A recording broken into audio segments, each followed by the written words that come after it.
And then one final race to mention, and then probably never mention again. The Joe Carroll, the old ones created. They're here. Oh, monkey men. Monkey. That's why I love the monkey men. They're not important, but If you're new to they are Warhammer, very it important. does not come up much. It really does. no, they don't. They're great. Everyone loves them. They're great. They'll show up every now and then, and it's always fun when they do, but they don't. They're not narratively important. They're just funny little monkeys. They're awesome.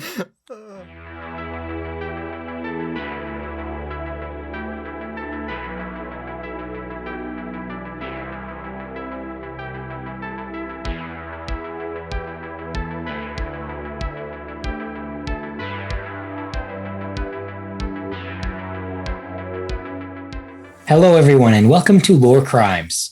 Today, Hal and Colin will be educating Andy and I on the rise and fall of the Eldar. This is following the War in Heaven, so go check that out if you haven't seen it. It is a tragic tale for the Eldar lovers such as Colin, but not so bad to the rest of us. So, take it away with the beginner section, Hal. Thank you very much, Eli. So just as we were talking about last time, we just finished with the massive, apocalyptic, one might say, the War in Heaven, which has completely devastated most of the galaxy. It's just absolutely torn asunder. And this is right after where the Necrons, everyone remembers from last time, have just entered into stasis sleep. And this is what we lead on to, which is the rise of the Aeldari. So if you are a complete noob or if you are an expert, you'll definitely enjoy this section. But for those little cheeky beginners out there, the Aeldari race are a psychic, magical, spacefaring race. They are pretty similar to like fantasy elves, if everyone is familiar with Tolkien's work. Yeah, they're poor elves. And what makes them kind of really different from humanity themselves, that they are much taller, slimmer. They are vastly more intelligent than humans, especially all of us lot in this room. I don't know about that. Oh, agree to disagree. And what's special about the Aeldari particularly is they could reincarnate their souls as they pass through the warp upon death, something humanity itself within Warhammer is unfortunately incapable of, absolutely, we're protesting everywhere. And this is something that was quite unique about Eldar within Warhammer itself, is that they're not really human in the way that, like in Tolkien's work, in other places, you can kind of see that they almost look like just elevated humans. But within Warhammer 40k, they are very, very alien. They are just completely, they don't have any common ancestry within the Warhammer universe. They are almost freaky in a sort of strange way. Sorry, Colin. Just to throw you under the bus. I'll hold it in. That's perfect. And so this is the beginning of this is 60 million years in the past. This is the rise of the Aeldari. And the Aeldari themselves are very technologically advanced. They are absolute masters of technology and use like psychic powers particularly. So they're really heavily integrated in that kind of dual use. It's very different from what we call science in the way that we might understand it, shall we say.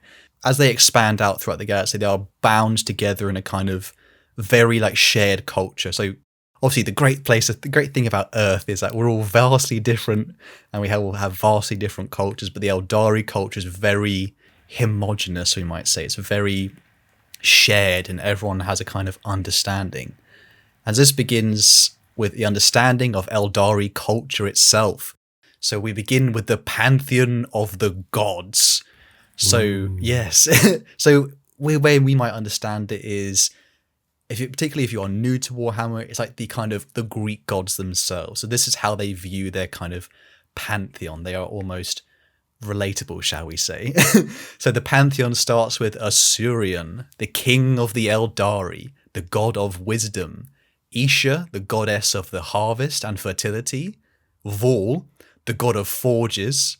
Kurnos, the god of the hunt. Doesn't say what he specifically hunts, but we can all have a little guess. Gia, whose unfortunately her specialty is lost to time, as we are 60 million years in the past. I thought some things are perhaps intentionally left a mystery. We also have Hoek, the Wanderer. Specialties are wandering, apparently. Kind of like Is that as in it's- wandering with your legs or wandering with your mind? As in, I wander or I'm a wanderer. Which is it? Probably leave that to the imagination. I imagine it's like the enslavers. It's exactly what it says on the tin. He's very good at walking off and just waving in the distance. He's always ending a film. I was like, there's the god of wandering, and then there's the god of pondering. Like, oh, okay. If only.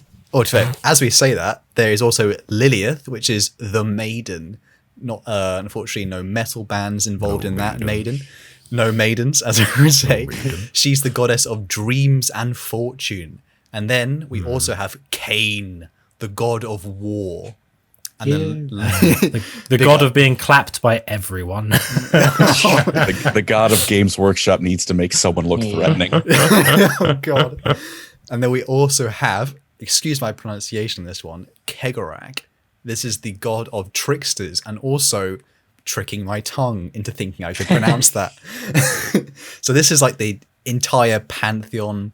They are literally gods. They are super powerful, and they are worshipped by many Eldari from their earliest origins all the way to our current times.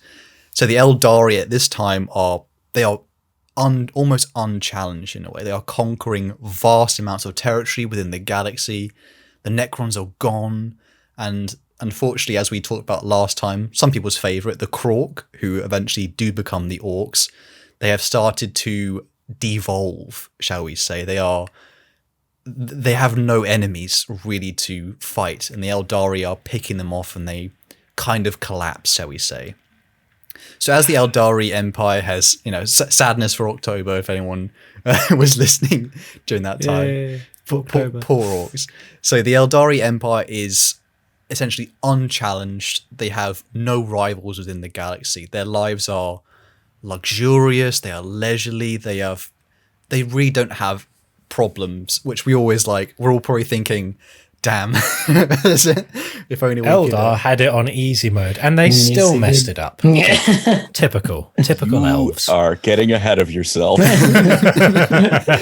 One could say they are like rich kids complaining about Daddy food. gave them everything, Yes. and they still messed up the house. Daddy bought me the wrong color of car. It's just we're all it's all over. And their technology at this time encompasses like everything for them is done in terms of daily chores are done by their psychic powers and their technology. They literally have there is nothing to do. So this continues for millions of years. The Warhammer universe is turning, the galaxy is spinning, and after an unspecified number of years, obviously everything, unfortunately, peace never lasts, and things always end up in disaster. So after the war in heaven against the Khitan, the Necrons after the war with the Khitan and Necrons, the Eldari pantheon themselves, perhaps they were bored, but this is when the trouble truly begins. And due into the part of the actions of Lilith and Cain, specifically Lilith is the maiden goddess of dreams, and Cain is the god of war, a deception, shall we say, had taken place. A little, maybe a little cheeky lie with a grain of truth, shall we say. And this led to Cain, the god of war, slaughtering thousands of mortal Eldari. Oof. So Cain was, let's just say he was souped up. He was not happy. So this led to Asurion, the king of the Eldari pantheon, forging a barrier between the mortal realm and the mortal existence of the gods. He separated them, and he made any kind of interaction with the Eldari almost impossible. And so this conflict began escalating. So this is so far in the Warhammer timeline's past that the mythological version of the war in heaven it has almost replaced what was the war between the Necrons and the Khitan, and it's now because the war in heaven to them now is essentially the battle between the gods. So Cain, Vol, Isha, and Kurnos all saw titanic battles and treachery that bled into their mortal followers as well. So the Aeldari, everything was going down, shall we say. Everyone was having a bad time. And this, it's not specified, it's left up to the imagination, shall we say, but this went on for supposedly years. And as the Aeldari typically live up to 1,000 years, this just went on forever. So finally, after just many people have died, it was just awful, literally war on an unfathomable level. The conflict was settled by Asurion, the king of the Aeldari pantheon, declaring that Cain had settled any slight he had taken or anything he had endured, and the consequences had enough people had died, let's just say. So it was officially over. And this is where the Aeldari society returns to peace. So this is, again, they've returned to a time where they have absolutely nothing to do, and they kind of have no more goals to achieve. And so as they keep reincarnating over different lifetimes, they become, unfortunately, bored. Really, really bored. And we now fast forward, so this is millions of years have happened, the Aeldari are unchallenged, and we reach approximately 2 million years from the modern timeline, which is where humanity has first taken its recognizable form. We're that's my boys. We're in the game. So we are no longer our primitive form. We are essentially the beginnings of what would be modern man. And this is obviously a big deal. we are happy to be, we're in the game. And with the rise of mankind, the Aeldari are essentially unchallenged still. They have nothing to do. They are very much, nothing is happening for them. But as a result, should we say, of all that has taken place within both wars in heaven, the warp itself is not good. And this is approximately about 500,000 years ago. This is approximately when the first ever demon was created, and it was ironically created from the first murder in humanity. So this is obviously not good. So this is Guinness Book of World Records. That's one for humanity. Yeah. Should we say what Cain and a Abel. prestigious prize. So this is, let's just say it's our fault. It was our fault. Yeah, okay. So I mean, if we had like space daddies who were like, here's like everything in the world, maybe we didn't have to do any murder. I'm just saying. Like, It sounds like the warp wouldn't be so bad if the Eldar had, Yeah, if the Eldar hadn't caused so many problems in the beginning, humanity had to claw everything they ever earned. And I say earned with an underline. It was the elves who were worth uplifting. Oh god. So humanity has, unfortunately, the first demon. So we should say maybe it's the first piece on the chessboard for a great war. And as we fast forward in time, about 8,000 years BC from our own timeline, a child is born in Anatolia, and a child who would one day be called the Emperor of Mankind.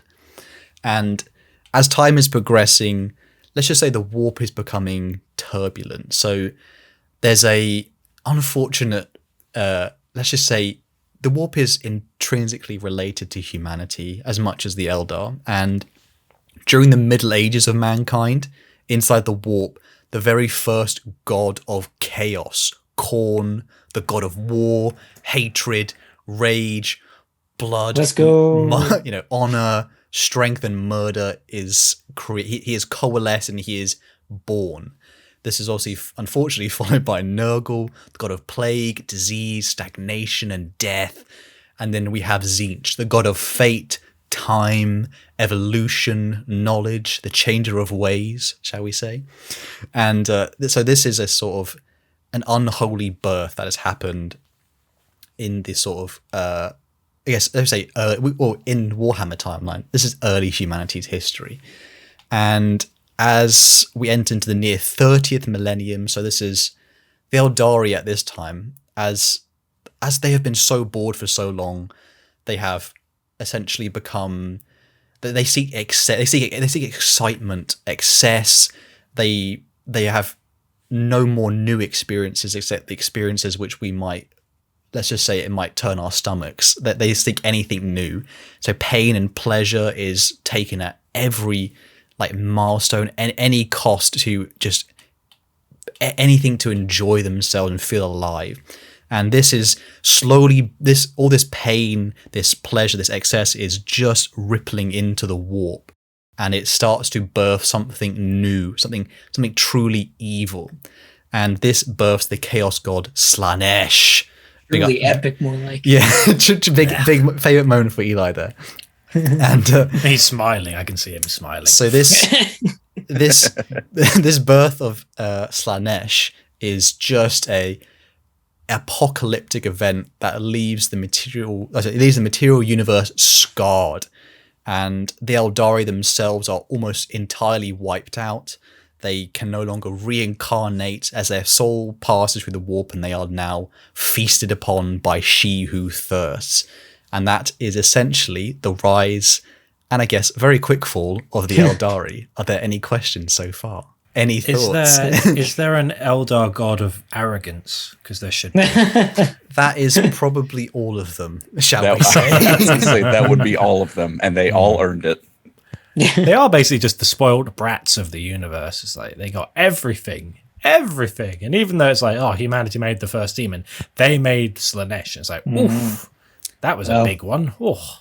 Idle hands do the devil's work. Am I right? So is this what the expert session is going to be? It's just going to be me editing for the next 45 minutes. This is basically Colin has to defend that now for the next 10 minutes. Yeah, the next couple of minutes.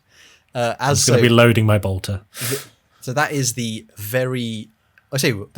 quick way to explain what happened in the, let's say, the rise and fall of the Aeldari. So now I will pass it over to Colin. So before I can defend my precious Eldar, we need to go back again first. Just wait.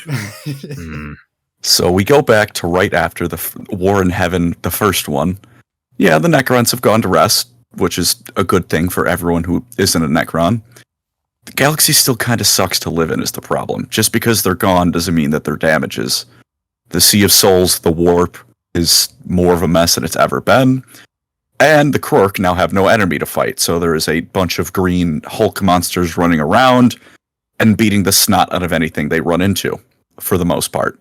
It was indeed the War in Heaven had been so traumatic that the Catan, the Nightbringer, who, just to reiterate, was shattered by Kane's hand. Big win for big win for Kane, and then the last win Kane ever gets. Still a big one, though. The problem, though, is that when it was shattered, its pieces just kind of disseminating across reality caused races to fear death for the first time ever, pretty much. Except for the Krork, again, they didn't care. They're always doing their thing. They're always happy. Good old lads. Yeah, but all that being said, it was slowly beginning to heal. Not fully, because the War in Heaven was apocalyptic, but it was still healing. It's better than nothing. And the Eldar, now beginning their rise, filled in the niche the old ones left behind, which is that of complete galactic dominance. And as they were in charge of the material world, so too did their gods rule the immaterial world. The mortal Eldar were in the galaxy strutting their stuff, and their gods were doing the same in the warp. And their gods, speaking of, during the War in Heaven, they were more or less weapons that the Eldar had created. Eldar and/or / the old ones, but now they were true gods that represented facets of reality. Fate, war and murder, complete rulership, the whole thing, the whole shebang. Kind of like the Chaos Gods, but much, much nicer. Well, in a way. All right, let's not argue that they're nicer than the Chaos Gods. We can agree on that one. Okay, we agree. We concede. I don't. And something we can agree on is that the enslavers were gone, which is a good thing. I'm hoping we can agree on that. Most of them were gone. For now, finish at the least. job. Took humanity to be like, what is this? What have you left here? What is this? For now, they were gone. Okay. The warp, because the War in Heaven, the constant slaughter had stopped, it calmed a little bit. And because pretty much like 80 to 90% of the galaxy had been butchered, there was less food for them available in the material world. So they're gone. And then one final race to mention, and then probably never mention again. The Jokero, the old ones created, they're here. Oh, monkey men. Monkey. That's why I love the monkey men. They're not important, but If you're new to Oh, they are Warhammer, very it important. does not come up much. It really does. no, they don't. They're great. Everyone loves them. They're great. They'll show up every now and then, and it's always fun when they do, but they don't. They're not narratively important. They're just funny little monkeys. They're awesome. So, monkey business aside, now that the power vacuum of the old ones left behind was being filled by the Eldar, they expanded further and further. And because they lived for so long and were able to use their psychic powers at whim to do almost anything, they pretty much did whatever they wanted. There was one brief moment of their history that wasn't great, where another race somehow managed to subjugate them, which This is the deep lore here. this is the deep. Yeah, what the heck? It's one of those things lost to history. That race no longer Evolved. exists. They were past tensed. Oh god. But it's where the term Monkai comes from. In universe, at least. Out of universe, you look at it, you go, "Oh, it means monkey." But in universe, it comes from those lads enslaving them. But once that little stumbling block was dealt with, there was nothing stopping the Eldar from achieving complete dominance. Anyone that tried to fight them was swiftly dealt with. Usually, that race was no longer a thing. And the only real exception, the only one worth mentioning, is the Krork, or should I say now, the Orcs. The Eldar never did fully eliminate them, though they were regularly purged to the point where the Orcs were a nuisance. And this might be a little bit of my bias slipping in, but there's a decent chance the only reason the Orc were allowed to continue existing was it gave the Eldar something to do. It's, you wash the dishes, you take out the trash, and then you kill the mushroom men that are trying to burn your house down. You prune the hedge outside, and in this case, it's a fungal spore called Yeah, orcs. Exactly Oh, this. And the hedge has a gun. Yeah, the hedge has a gun and lots of teeth. You just Yeah. describe plants versus zombies, like in a way. Yeah. Well, that'd be Necrons, really. That's a whole- fighting- That reference will get old real quick, by the way. Yeah. No, it's a great reference. It will always be relevant. So And sounds like it's the Eldars' fault that the orcs exist too. hang on. Is that I was to say, is that what I'm hearing? I was going to let's give the orcs some credit. And this is actually me giving them credit. They're mushroom spores. And mushroom spores that cover an entire planet, it's not really easy to get rid of all of them. So personally, I'm of the viewpoint that the orcs are just too dead hard, and you can't get rid of all of them. Yeah, that's good. Let's give the green. Yeah, still let's- blaming the Eldar though. all right, you know what? Yeah. You're free to do that. Ooh. I choose to give the green boys some credit. Technically, blame the old ones for making them. Yeah, they're Yeah. the worst. Yeah. I And feel like if now- you were the Eldar, you could just like make a psychic vacuum cleaner or something that just like scoops all the spores up. Like they had a lot of time on their hands. They had psychic powers. They could have done something. they So really did do big something. They're the pesticides. reason the orc never became Krork again. Because they need to fight to become Krork. You can't really fight a thunderstorm across the entire planet. Ooh. They also had help from the Necrons at the beginning stages because they were fighting them too. So we can't give the Eldar all the credit because the Necrons did dent them quite heavily, and they disintegrated them with. So yeah, I'm not giving that point to the Eldar completely. God, tough crowd. Before I Yeah, sit tough- here tough shaking in crowd. rage for the next 40 minutes, I'd like to pass it off to Hal to explain what's about to start for a second time, albeit in a different form. So it's a time of peace. The Eldar have been chilling. Sorry, the Eldari have been chilling. And as I said in my previous section, peace never lasts. So this is now the beginning of the second war in heaven. So this is a full-on civil war between the gods of the Eldari. So the true reason that this titanic, battle doesn't even quite really describe it. This titanic clash happens is because of one person's fault, and this is the Eldar god of prophecy and dreams, Lilith. Lilith was. Could have seen that coming. Oh yeah, the maidens be tripping, dog. Jeez. My money was on Gia. We don't know what she did, but we know she ruined it. She had side character energy. So Lilith was superpower redaction. very much. So Lilith was spurned by Kurnos in favor of her mother, Isha. Ooh. Yeah, this is some Game of Thrones stuff here. So, Freud would be say having soap a opera. field day. So this didn't go down well, shall we say it? Hell hath no fury like a woman scorned, as the saying is. So Lilith, in her infinite wisdom, as she was obviously the goddess of prophecy and dreams, decided to whisper to Cain, where she supposedly foresaw a future where the Eldar god himself was torn apart by the Aeldari. She told Cain, knowing that he would take vengeance upon the Eldar, because, well, let's just say she was out for blood and she wanted to hurt everybody. The feelings of rejection are strong with this one. She did not take it well. And Cain, as he is, he's a god of war, god of murder. He did exactly what was on the tin, and he just started going ham. If that's the right way to say it, he just started going Ham of Cain. Ham of Cain. Yeah, well, that's we're gonna sell that soon.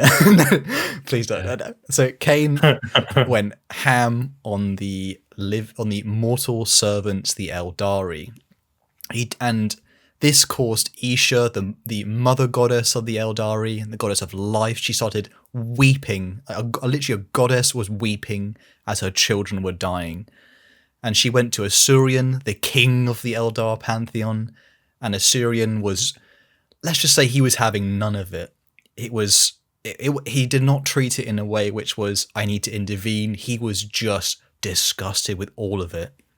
And so he decreed that no god shall ever be able to interact with the material world again, and vice versa, to prevent any kind of any trickery, slaughter, anything. He just wanted it all over. And so he crafted a barrier separating the gods from their mortal followers, which, as poor old Isha, the mother of the Eldari, which only made her more upset, and she began to cry even harder as now she could no longer talk to her children. And I'll pass it off back to Colin for the next part. I like to imagine, before I move on, that the first Eldar he killed, it was just some guy taking a walk in the park thinking, what a wonderful day it is. And then he looked up and saw Cain rocking him down with the steel chair. I know. I just like the ending of that with Isha crying. So, like, yeah, basically, even the Eldar gods are crybabies. Fair enough. Okay. You find a mom that is never allowed to talk to her kids again, that won't cry, and I'll show you a liar. Oh, man. Anyway, he's just here to be bitter. He has to marry a really nice guy in the end. Anyway. So Isha and Kurnos, the mother and father of the Eldar race, were still understandably unhappy with this arrangement. And so, cut off as they were from their children, these two parent gods still found a way to talk to them. They went to the craftsman god of the Eldar, Val, or as he might be better known, Elf Hephaestus, and they asked him to make spirit stones, which will come into play much later in the Eldar's history. But for now, this is just how Isha and Kurnos would talk to their children. Val was Isha's uncle, and he was too nice of an uncle. He couldn't say no, so he made her these spirit stones. And at first, it was always going pretty decently. The contact they had with their mortal children, it was in secret, no one found out. But they got more and more confident, which became arrogance, that no one's ever going to find them out. And then, sure enough, one day, who but Cain finds out that they're going behind Assyrians and his back and talking to their kids. So Cain goes ballistic, goes to Assyrian. Yeah, that's kind of his thing. He's the god of war. They generally have a one-track mind, and that track is murder. Yeah. So he goes to Assyrian and says, hey, this is some garbage right here. And Assyrian agrees. He says that even though, they did this out of love, they still disobeyed him, the king of the gods, and they're no longer under his protection. So Cain takes them and torments them for an indefinite amount of time, during this time of which Val was the only one who felt bad for them. And he came to Cain with a deal. He said, Cain, I'm going to make you 100 swords, each of them better than the last, and in return, you got to let them go.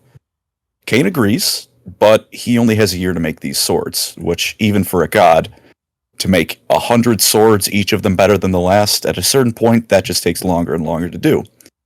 But Kurt Raval is confident. He takes this on, and he works day and night for a year straight, but he can only make 99 swords. The last one is left unfinished on the final day.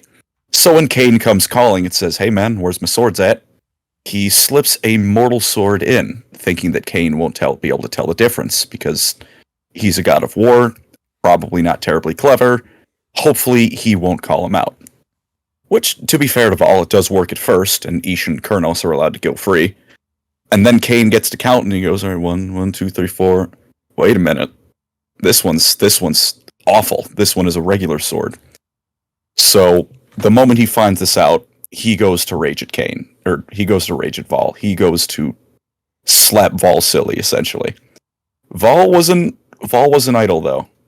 He, in the meantime, he knew that there was always the possibility that Cain was going to find out. So he finishes that 100th sword, Anaris, and it's better than the rest. It is the best sword the galaxy has ever seen, before or maybe since. I will give you some credit, Andy. The Emperor's sword is quite baller. I was just going to say, he's got 99 swords, but the Emp's got one. Hit me. Boom. The Emps does have one. Mm-hmm. But whether or not, at the time at least, this is the best sword ever seen. Can't believe we slipped that in.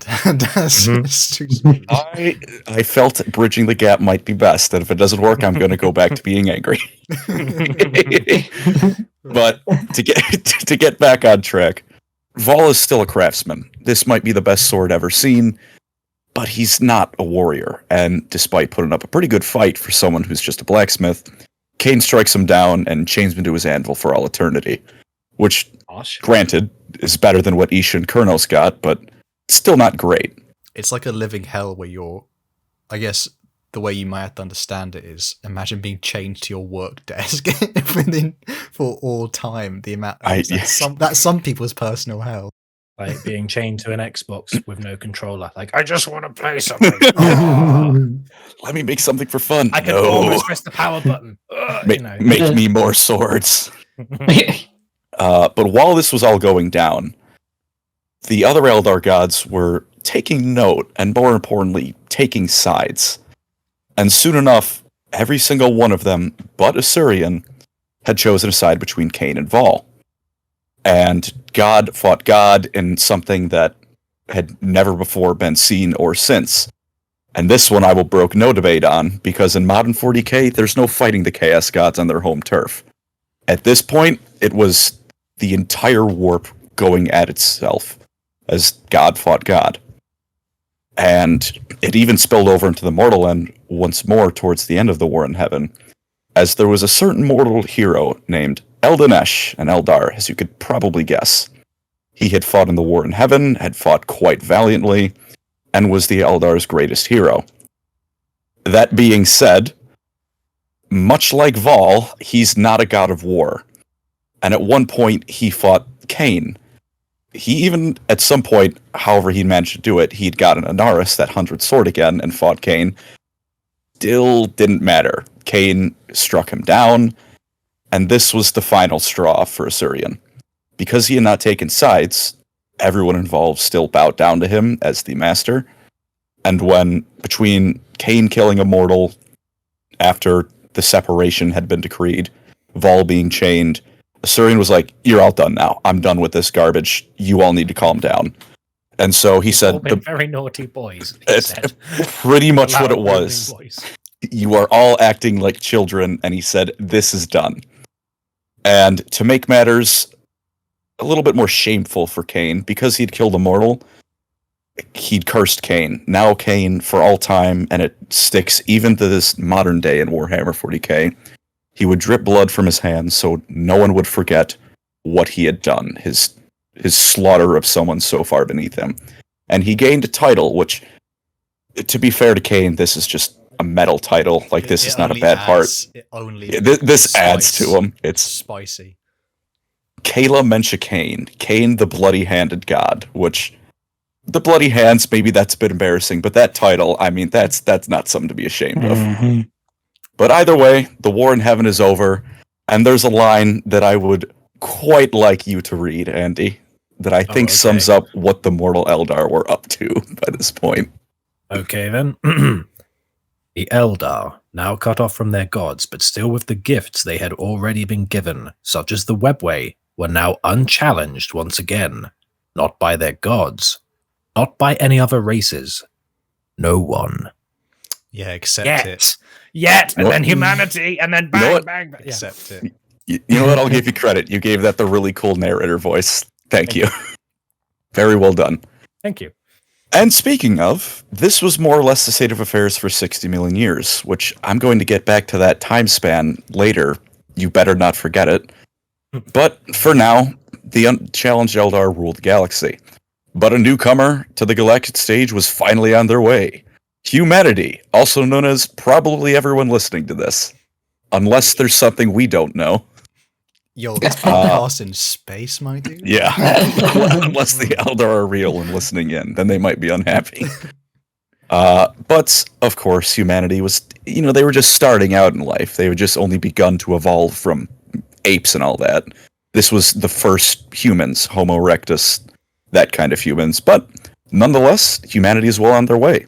And to go back to an earlier point, Hal, why don't you let us know what humanity immediately got up to? So this is where we join the timeline about 500,000 years ago. And this is it is almost impossible to describe how important this moment is for the entire modern timeline particularly, and even the Horus Heresy timeline for Warhammer. 500,000 years ago is, as we had discussed earlier, it was the first murder by a single human. This is the first time that humanity has made a choice, and a choice that is in it. It's not survival. It's not anything other than it is an evil choice. And this creates the first ever demon in the warp. The first, what we call like a recognizable form of an actual demon, the enemy of all sentient life. And this is called Draknien. This is Draknien. How do you like moaning that? Whoa!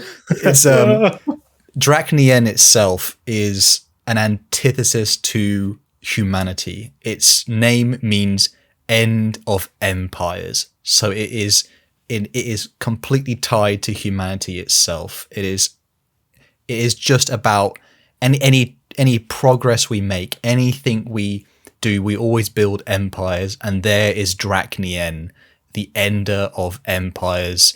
He will follow us no matter how long humanity lives to the end of time, because he is a creation of our very first sin, shall we say. And I'll pass this back over to Colin. I kind of wish someone cooler had the sword now. Shame that. Yeah. Spoilers. Spoilers for the armless failure to come. Shout out, by the way, to Human Cain for that one. Thanks a lot for that first demon. Oh, pain. And then he became a vampire, but that's an entirely different settings lore. So I will move on. So after this first demon, humanity begins, despite that little oopsie, developing. They, develop farming, iron, pointy sticks to hurt each other with, which, not the most glamorous start, but hey, everywhere starts somewhere. And if nothing else, this encompasses the Romans, and the Romans were cool, so humans are already getting up to some good stuff. But something substantial on the galactic stage was coming pretty soon. It is believed by many that the future God Emperor of mankind was born in the year 8000 BCE. Because even this early in the development, mankind had shamans, or psychers in all but name. But around this time, they were having some trouble interacting with the spiritual world and found out they couldn't reincarnate themselves because a demon would eat them before they could do it, or an enslaver, or something nasty in the warp. And in one final act of defiance, what else do they do but kill themselves? Which might sound a little bit whack at first, but this is Warhammer 40k. Because they all did it at once in some supreme ritual, their souls merged into one being, the pinnacle of humanity, whose power is such that it possibly rivals the old ones themselves. He would become the God Emperor of mankind in due time, but for now, that's not his role. Sometimes he's just some bloke named Steve. I don't know, but I mean, it's just quite impressive that, like Eldar had all these gods, given all this stuff, and they had these empires, and it's like us, just a few suicides. Already, we've got like one of the most powerful things ever. Awesome. And we only had like a few sticks to do it with. Perfect. That's one way to look at it. I look at it as the Eldar didn't need to kill themselves to make a god. They could just do it. Wow. No one gets, the fair, silver spoon straight away, To be fair, he is not the God Emperor of mankind yet. Indeed. But he will be. He will be. But for now, even to give Big E his credit, future Big E his credit, he guides humanity throughout the ages, sometimes as one of their greatest figures. For instance, given the Imperium's obsession with Latin, or High Gothic, I suppose, there's pretty decent odds Julius Caesar was in fact the future emperor. Other times, though, he took more of a background role. He was channeling his side character energy, be that a background scientist helping someone else make a great discovery, or just simple man doing his best to help out the rest of mankind. And eventually, mankind would reach the stars, and this is when the Emperor's work truly began, but that is a story we will get to later, I assure you. Early on, to get back to humanity, before we get back to the best race, they developed FTL travel, but it was, they developed space travel, but it was limited to sublight speeds. Travel took decades or more in these massive colony ships, and because of that, growth was slow as all get out. Useless. Pretty much. Like, I believe it's 4 years. How long have they had for this? And humanity's already now starting to become a player in the big game, and they're like, we've been around millions of years. We've just sorted this out, and it's not even good. Ugh. It's not quite. Yeah, it's not quite implied how long it took the other races, but particularly if you're new to Warhammer as well, it's a sort of there is a kind of mimicry of how we are almost similar to the Necrons in a way, where we follow a similar path of perhaps potentially over millennia. We eventually developed a very slow form of travel, so with much less radiation poisoning, and yeah, the sun is not space cancer. The and I like to think that while the Eldar are still figuring out the space stuff, the Orcs are just like, put that on there. Oh, I can travel planets. Daka. The interesting part is it is entirely lost to time. The how quickly the Eldar became spacefaring. It's heavily implied that the old ones were very hands-on in their early creation, and so they may have actually, I had to give a point to Colin. They may have actually had it almost much faster than humanity ever did, although they probably had some help. Yeah, essentially, we literally space gods. We need you in space right now. Here's a spaceship. Go throw lightning at that robot. The worst kind of bubble wrap parents. They were like, right, we'll give you space travel and the psychic powers and all this stuff. Oh, it's okay. Don't worry. You didn't earn it. Just have it. Yeah. Damn, it's a tough crowd. I'm just saying how it is, Yeah, all right, buddy. Anyways, with the warp drive's invention in the 18th millennium, which, if my millennial dating is correct, would be the 17,000 years, travel was cut down. 17K. Doesn't have quite the same ring to it, but this is when it happened.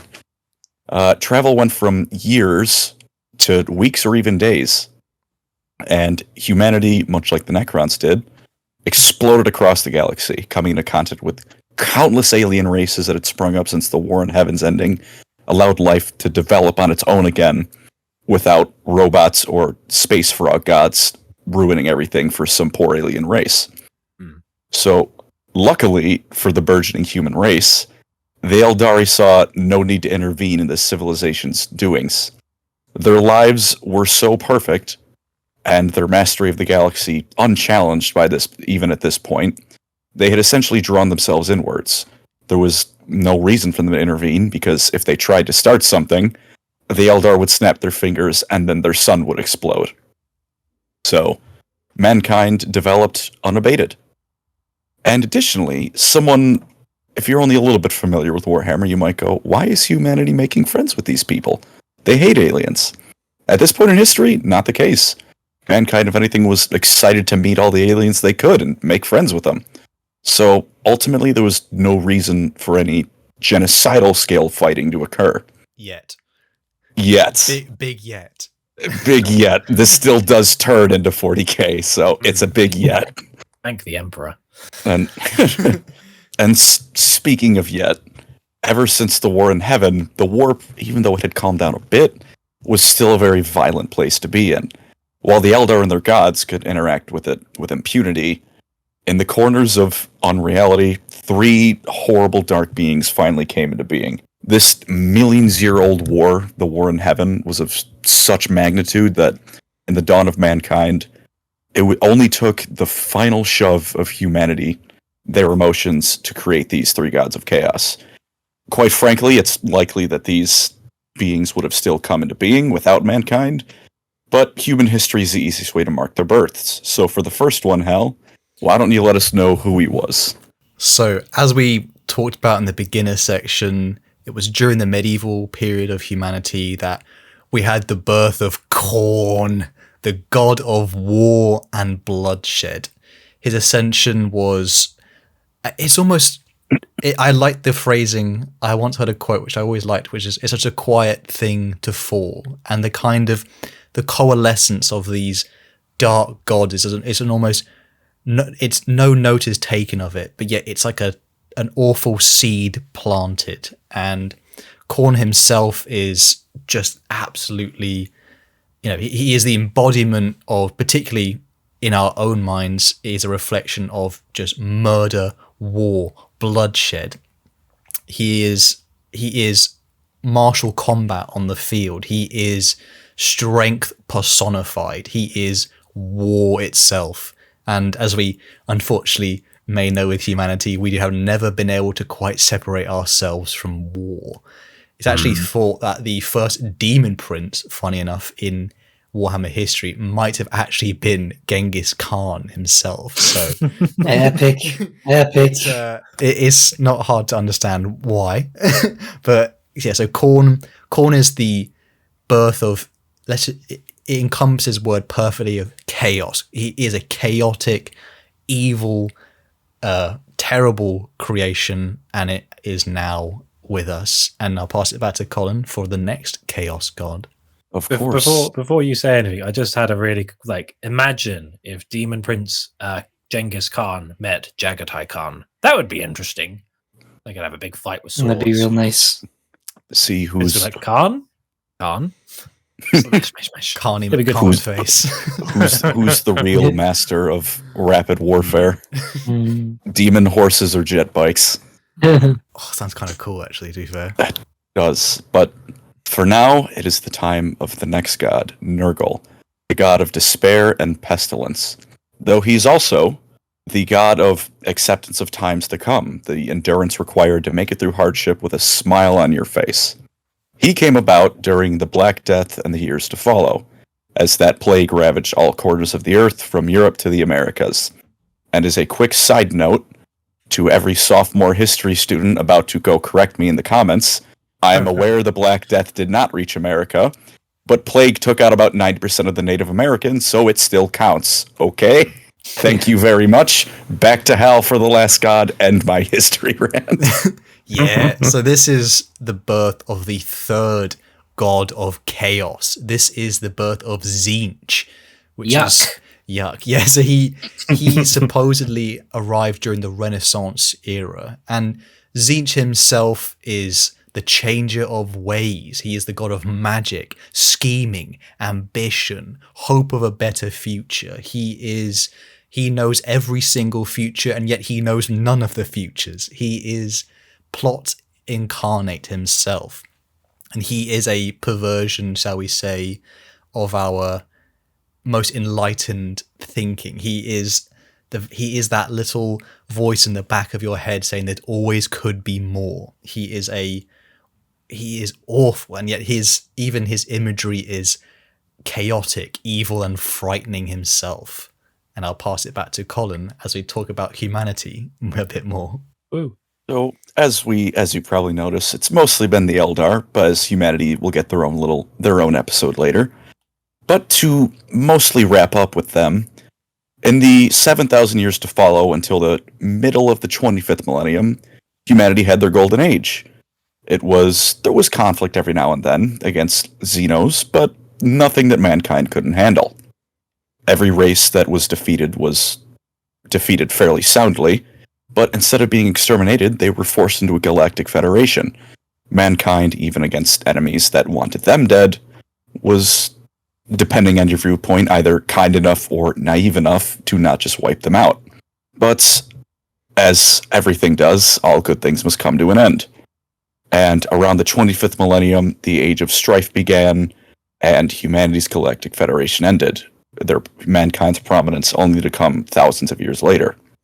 By the 30th millennium, humanity was a little better than squabbling, disparate planets isolated from one another, as it suffered a near complete collapse of governance, technology, and culture. Poor Andy. To get He's not happy about that section. he is. Sorry, you were talking about like collapse, and there was a police siren going on outside. That's just going to add to this particular bit. I'm just going to mute for a second. So yeah, no, all propaganda. Your precious Imperium is coming. Our But precious for- Imperium. But for now, we get back to the Eldar. Now, I know, Hal, you said it was a quick rise and fall, but I want to dwell on that time span they had for a moment. 60 million years of complete dominance of the galaxy. You could say, yes, there's decent chances that a lot of that happened because the old one gave them what they needed.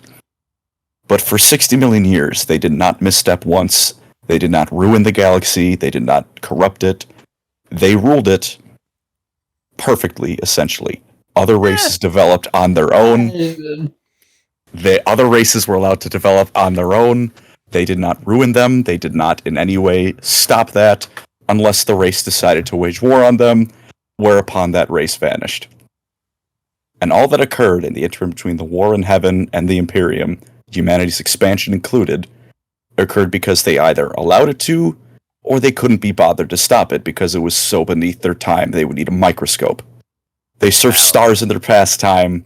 Worlds were seeded to be a paradise. Millions of years later, through bioengineering, to suit the Eldar's every whim and want, without the need for any development. They could go in that world, and it's basically heaven.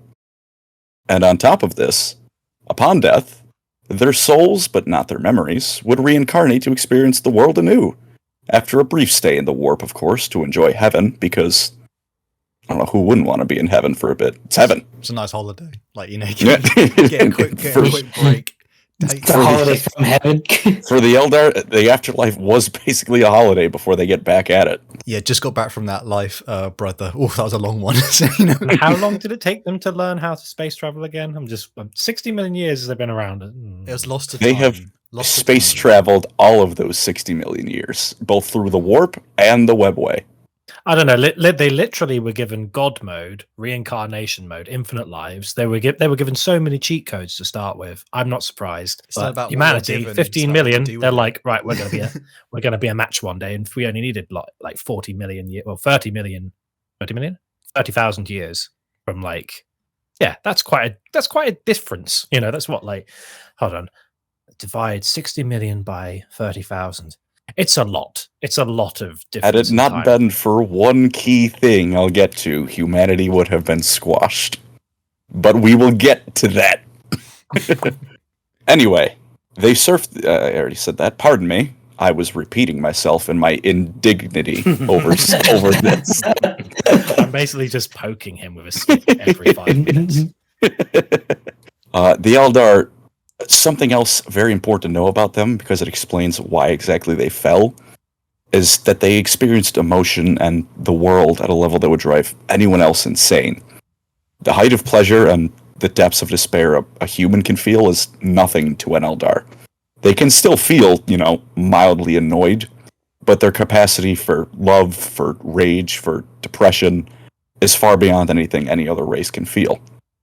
And by this point, after 60 million years of unchallenged rule, the war in heaven, the divine one that was literally in heaven, from Isha's tears to the slaughter of their kind by Cain, had went from a fresh memory to something they barely remember, a long-forgotten myth. Even in their long lives, 60 million years is a bit of a time. But all of this emotional experience they could feel, their rulership, it came with a cost. It may have taken millions of years to be paid, but once it was, it would rip the galaxy asunder for all time. To really quickly, we'll just talk about them for a bit more. I'm sorry, I just can't help myself. No, enjoy it. This is the Eldar. This is my time. And Andy needs to suffer through this part. I'll have plenty of suffering later on. Oh yeah. But their cities were all works of art, dictated by the whims of those in it. Their lives were for so long dominated by their whims rather than any need, that meant each Eldar city was dictated by the masses. Their buildings were a mix of both natural and alien architecture that, by all rights, shouldn't exist. But between their mastery of science and the psychic world, it did. And their empire held treasures beyond imagining, to the point that even nowadays, we're going to former Eldar worlds is a great way to lose your soul. Craftworld Eldar still mount expeditions to claim those lost treasures, and risking their very souls. For example, devices that can just kidnap a star from its system it's in and take it somewhere else, and weapons capable of causing psychic plagues that can only be cured when the person who started it feels it's time to stop it, are just a few of the examples of their utterly insane technology. You cannot really fathom that level of just power, like raw.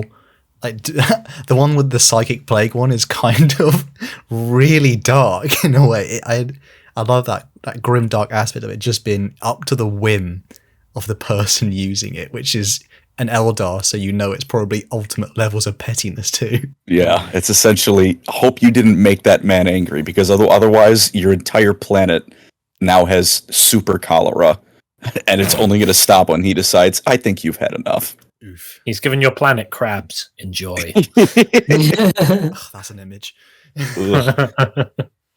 But even this mighty empire must come to an end, and beginning around the 4th and 25th millennia, mirroring humanity's own fall, cults of pleasure began to form in the Eldar Empire.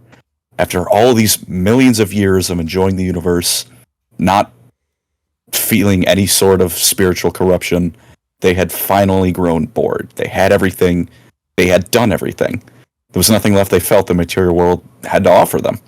And from this sense of boredom, which, again, remember what I said about their emotions. The most bored you've ever felt would be an Eldar like, yeah, I guess it's a bit of a slow day, I guess. This was a boredom that set into their very souls. And that's how these cults of pleasure set up. They advocated not just enjoying the fruits of their labor, what they had earned and inherited, but to see just what they can get up to. And for that reason, in the span of only a few thousand years, this million-year-old empire rapidly had a moral degradation take place within them. And to give them still some credit, at first it was something that, admittedly, even most humans are prone to. And with that, Eli, I know you're a big fan of Slaanesh.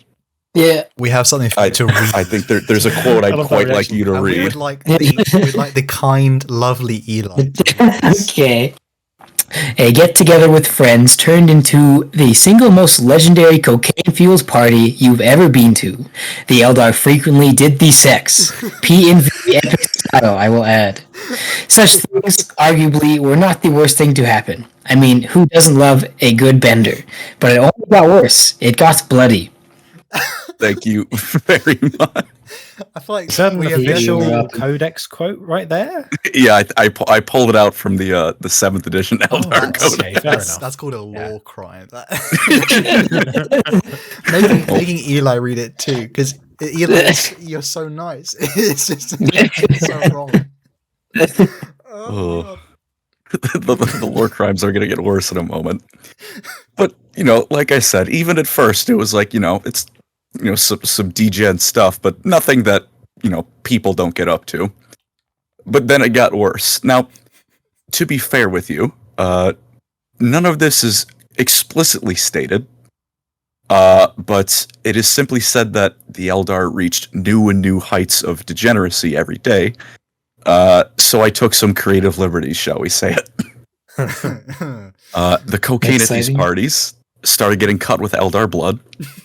Oh. The sex turned into murdering your lover and then probably eating him.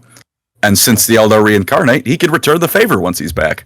Damn. True. Torture of fellow Eldar became the dominant art form of Eldar society. And towards the end, it said that rivers of blood ran through the streets of the Eldari Empire as Eldar turned on Eldar in their quest to experience the height of pleasure. They make the Emperor's children look tame, basically. Pretty much. And towards the end of even all this, all of that became mundane, and they pushed themselves further and further. They figured this whole time, we're immune to anything, any consequences. There will be none. And at that point, who could blame them? This is coming off of 60 million years of anything that tried to fight them, or in any way challenge them, just getting Control Alt deleted from existence. They had no needs, they were post-scarcity in every way.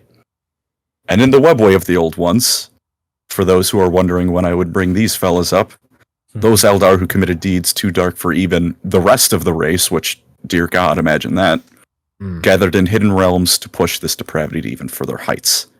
But for a race as powerful in psychic matters as the Eldar, the consequences in the warp were only getting worse and worse, though they didn't know it yet. The Eldar gods themselves, having been deprived of their worship, were deprived of their power, and so could not prevent what was coming. Cain was angry, as he always is, but angrier than usual. He went from a 10 to 11 in this case, and angry. Isha wept, which, again, what else is new? She's at a 10 to 11 in the crying. And Assyrian, once again, as he does, simply was like, well, can't deal with this. I'm going to just turn away. And worst of all, a new god was beginning to form, one whose gestation drove the Eldar to greater heights of degeneracy, furthering the cycle. Hal, why don't you let us know who was born? So, within the Warhammer universe, there are consequences for every emotion, feeling, and anything that is related to sentience. It unfortunately has a mirror within the warp. And Like so, for every time that I've been poking Colin, he's been adding to the power of Corn gradually. I've been adding to the power of Cain. Oh, Corn. Okay, okay. okay. So, Cain. okay, oh god. So for the Eldari, the worst was now at their doorstep. So all that they had done, all that they had become, it was not consequence free. And so around the 30th millennium of our human calendar, because the Eldari one went back a lot further, all of this excess, this depravity, this just absolute stomach-churning acts and these stomach-churning feelings as well, like their emotions in the warp, it finally started to coalesce. And just as we had 3 different gods of chaos, a new god of chaos was born, Slaanesh, the god of the god of pleasure. Woo for me, You guys are finally here. The probably shouldn't cheer for that. This Slaanesh is the god of pleasure and excess. It is a he, it is a she, it is all things far and in between. It is Eldari, or it is the Eldari in its imagery. It is just the most horrifying thing you can imagine, and Slaanesh's birth is it is not a quiet thing. It is it is so apocalyptically damaging to the Warhammer universe that the scars remain even to the 40th millennium. Ripped a hole in space. Yes, with the Eye of Terror. And this explosion of this new god, it is a tide of corruption, of flesh, of demons, and it washes over the entirety of the Aeldari Empire. People, the Aeldari themselves, they are almost gone in an instant. An entire race, trillions upon trillions, maybe not trillions, but billions upon billions of Aeldari. I'd say trillions. I said maybe trillions is fair, but all their hopes, their dreams, anything redeeming about them is essentially washed over by their own sins. And as new god Slaanesh is born, a monument to the sins. A little Halo reference. Everyone enjoyed that. Very much. So I'll pass it back to Colin for the consequences of this birth. So, a few of the Eldar did manage to either get away or avoid it entirely, depending on where they were. Those who had managed to get away in the craft worlds, the Eldar craft worlds, which, to once again boost my Eldar ego, were called primitive by their fellows, which, just for context, a magical spaceship the size of a planet was primitive to them. Just, there's someone else for you to chew on for a bit. Those who got away in time were free from Slaanesh's birth. They had taken pretty much all of the bits of Eldar culture they could with them. Plants and animals or relics you could never create again. And everyone they could fit onto the craft worlds that was willing to go, they took and got out of Dodge as quick as they could. Others who had fled a bit earlier went to the Maiden Worlds, which were those planets the Eldar had seeded ages ago, and they became the Exodite Eldar. And those who were the worst of all, which is again really saying something, dwelled in the dark city of Kamara and became the Dark Eldar. They were sheltered from Slaanesh's burst in the webway, since it's its own little sub-dimension highway tunnel thing. All others were instantly devoured into the maw of Slaanesh to be tormented and feasted upon for all of eternity. He's too happy about that, I swear. I know he is. Nice tasty souls. Conveniently skipping over its one Eldar, 3 mankind. But no, it's okay. It's okay. We can skip over that. Their Maybe they were gods. behind the big wall that was ripped in the universe by the Eldar. I'm just saying. They were kind of tucked away a bit. A little bit. Back to the Eldar, though. Their gods, just because they're gods, didn't mean they were free from this. Nearly all of them, too, were consumed alongside their children. Asurion, the king, had one final noble act for his people, gave what of his power he could to the Eldar survivors, making them even more psychic. But in the end, he too was devoured. Only 3 of them managed to avoid the initial slaughter. Kegarak, or Kakarot, or whatever you'd like to call him. Yeah, Shiagorath. Goku drip god. Goku. Grinny McGrin face. Exactly. The prime clown, the laughing god of the Eldar, for a bit more formal title, he fled. He saw that it was going south. He wanted nothing to do with this. He was like, I'm out. Have fun, everyone else. I'm going to the webway. Isha, the goddess of life, sat there crying. For some reason, Slaanesh didn't eat her right away. Probably saved her for last, because he's like, oh, that's not a threat I need to worry about. Was actually rescued from Slaanesh by Nurgle, though given that he's also a chaos god, rescue might be a bit of a strong word, but she's not. Yeah, Princess Peach, and he was Bowser. They're happily married now. What are you talking about? Yeah, sure. She was trying something different, which was crying. So she's not stuck with Slaanesh, which at this point is a W. A much worse fate, let's be honest. And mighty Cain alone stood against Slaanesh, and though he was unable to defeat her, she who thirsts, as the Eldar calls Slaanesh, Cain in turn held up to her, and they were caught in a divine stalemate. Until someone with a vaguely similar name, the first Chaos God, Khorne, decided he's got other plans in mind for the Bloody-Handed. Since Cain is also a god of war, Khorne said that Cain is his property. Since he's an Eldar god, Slaanesh said that he was hers. Had to slip it in, Slaanesh. didn't you? Yeah, all right. I had to get it in. Vile scum. Evil man. He was caught as he was between these two divine powers. Cain shattered. And this made it even worse for the Eldar, because the last full god they have that was involved is now shattered into pieces. And all those, however many bits of him there were, spread throughout the nascent craft worlds and drove many of the Eldar survivors to violent insanity as the god of war took root in their home.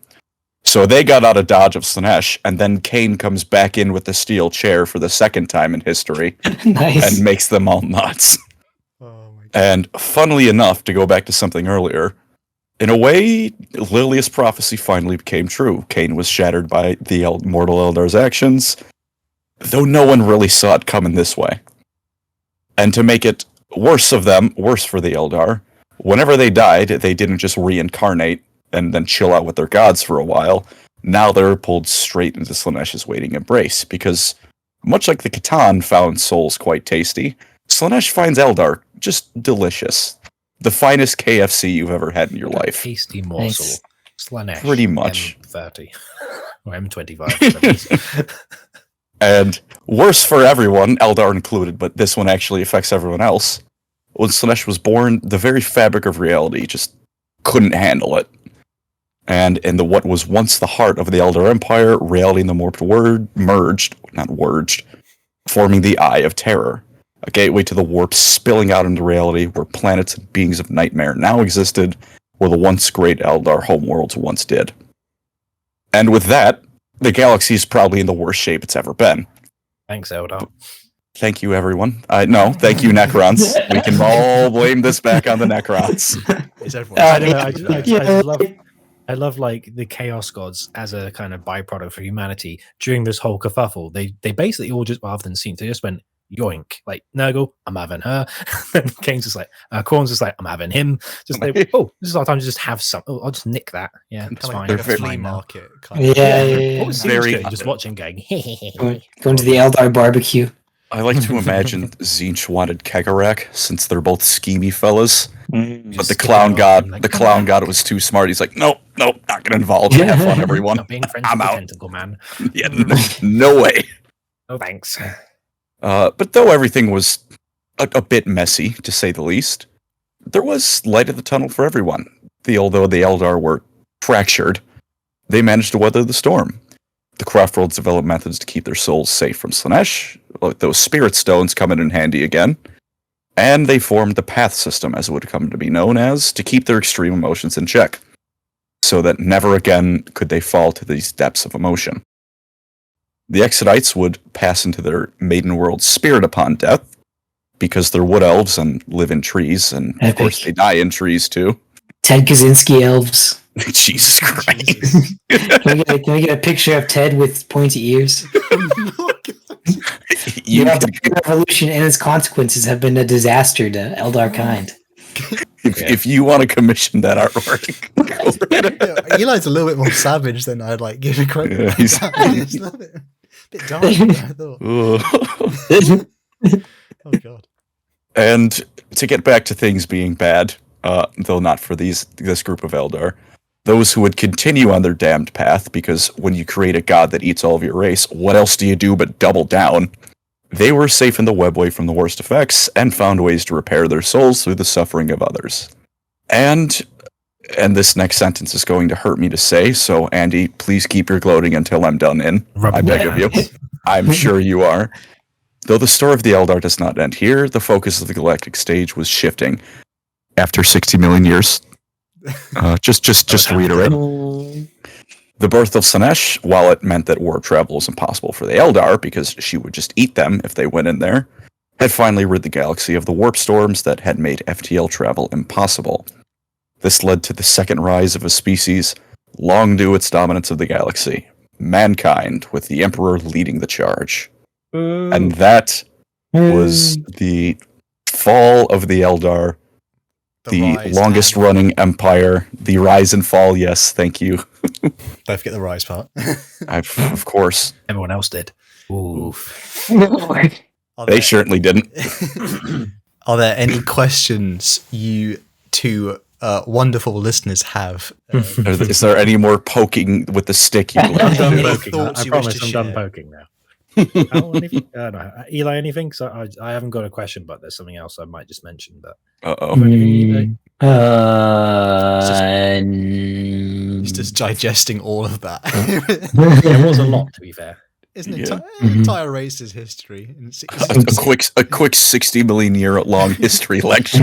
Yo, dog, you It got was pretty good. 60 You did million very years. well at telling it. That was. It would Thank you. be. It would be nice to have more Exodite Eldar focus. I don't think Games Workshop really ever talks about them often, do they? It would, and I know this is 40k, but it really bothers me because the Wood Elves are really cool and also absolutely Yes. psychotic. Yep, they're awesome. But there's no Exodite lore. There is Exodite lore. I can tell you it all right now. Here's a quick bonus. The Yeah. Exodites are there. Someone is killing them. Help save them. The end. There's your quick bonus episode. Thing. Well, Oh, they make a short appearance in the Infinite and the Divine book series with Trazin. and they're an excuse to put your Eldar models on dinosaurs. That is very That's the true. thing. Well, thank you all very much for listening. Make sure to like and subscribe. Put in the comment section any sort of questions you have, or maybe your favorite piece, maybe a favorite comment one of us made. Hopefully nothing too rude. Well, before we end, is it right if I just mention one? Because I didn't have any questions, but I did have one thing which I thought was kind of interesting, hearing Colin talking about it and Hal as well. It's interesting to see how, like, the three big players, quote, the Necrons, Eldar, and Humanity, all had different outcomes, which all kind of went the same way. Like, the Necron had nothing, and they had the worst situation, still had a really, really tough time. Eldar, given everything, and they did all right for a while, and they still messed it up. And then, like, Humanity's in that middle ground where they didn't have much, but they have more than the Necrons, and they had way less than the Eldar. And they had a galaxy that was kind of at peace by the time they got started, but then they're like the scroungers of the universe. It's like, oh, we found all this stuff that other people left here, and then it's like, oh, that's not cool. That big Eye of Terror, that's kind of annoying and scary. That's a bit but look rough. at this pylon from the Necrons. Thank you. And yeah, I just found that quite interesting. I think it's a theme within Warhammer of Pyrrhic victory. You Yeah. you kind of win, but you have lost nearly everything. It's like, congratulations, you barely made it through. Good job. Yeah. It's like a job interview you come out of, and your entire like suit is destroyed. But you Your got tie's the cut in job. half. One of your shoes is on fire, but still. Oh, pain.